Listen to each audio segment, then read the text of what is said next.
Hello and welcome again to Mayurika's nutri classes. আমি ময়ূরিকা, তোমাদের Nutri tutor. চলে এসেছি ডায়েটের সাতকাহন, মনে আছে তো? পর্ব নাম্বার 3। এখন আজকের পর্বের টপিক কি হতে পারে? আমি প্রথমে একটা গানের লাইন বলি এবং সেই গান রিলেটেড আজকের টপিক কি?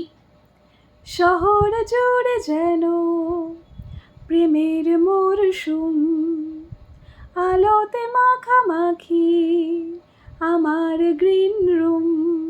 থাক, এইটুকুই ঠিক আছে। এখন শহর জুড়ে প্রেম প্রেম ব্যাপার। শহর কেন, শহরের বাইরেও চলছে। ফেব্রুয়ারি মাস, বাতাসে একটা বসন্ত বসন্ত গন্ধ। আজ এই দিন কাল ওই দিন। গত পর্বে ওই জন্যই তো আমি ওই যে রোজ ডেতে রোজ টি স্পেশাল একটা বিষয় বলেছিলাম। তো আজকে বলবো এই যে চকলেট ডে চলে গেল, কিংবা ভ্যালেন্টাইন্স ডে আসছে, তখনও আমরা অনেক সময় চকলেট গিফট করে থাকি। তো সেই চকলেটের গুণাবলী সম্পর্কে।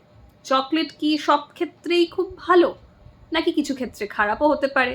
কোন চকলেট ভালো, কোন চকলেট অতটা ভালো নয়, সেই সব নিয়ে আজকের ভিডিও ছোট্ট কিছু টিপস থাকছে।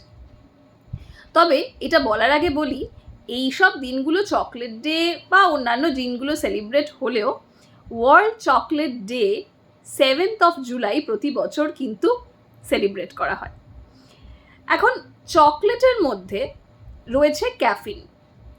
আর চকলেট আমরা জানি যে ডার্ক চকলেট রয়েছে, হোয়াইট চকলেট রয়েছে, মিল্ক চকলেট রয়েছে, এবং চারপাশে নানান রকমের অ্যাড, প্রমোশন, ভিডিওস দেখে আমাদের এতদিনে এইটুকুনি জ্ঞান হয়ে গেছে যে ডার্ক চকলেট বেশ অনেক স্বাস্থ্য সুলভ জিনিস।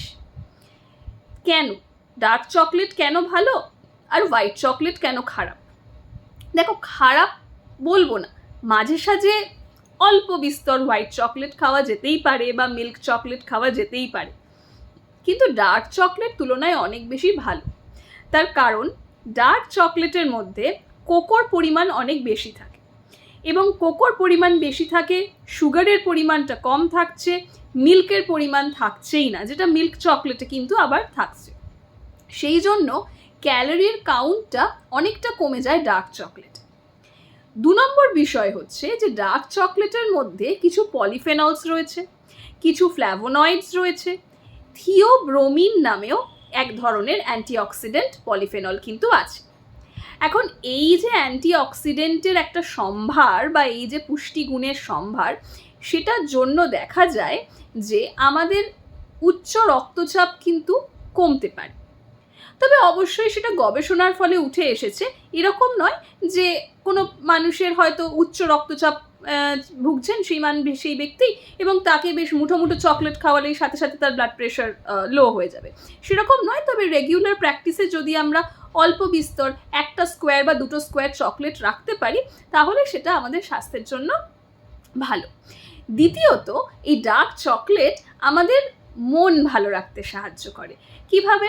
আমাদের কিছু হরমোনস, যেগুলোকে আমরা হ্যাপি হরমোন বলি, সেই সেরোটোনিন, এন্ডরফিন লেভেলটাকে বেশ অনেকটা বাড়িয়ে দিতে হেল্প করছে এই ডার্ক চকলেট।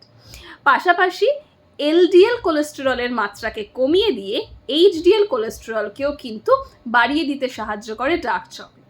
তবে কখনোই সেটা একদিনে একটা গোটা চকলেট খেয়ে ফেললে কিন্তু সম্ভব নয়।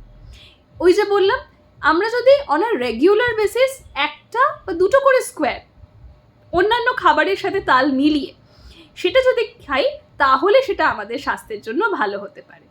তো এই হচ্ছে ডার্ক চকলেটের কিছু উপকারিতা।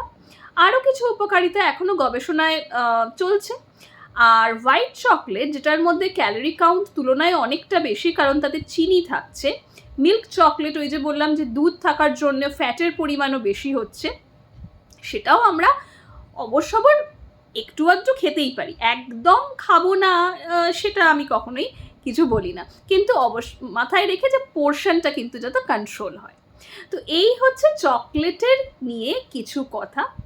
ভালোবাসার দিনে ভালোবাসার মানুষকে এবার তোমরা কোন চকলেটটা দিতে চাইছো সেটাও না হয় কমেন্ট বক্সে জানিও, এবং পরের পর্বের জন্য একটু অপেক্ষা করো।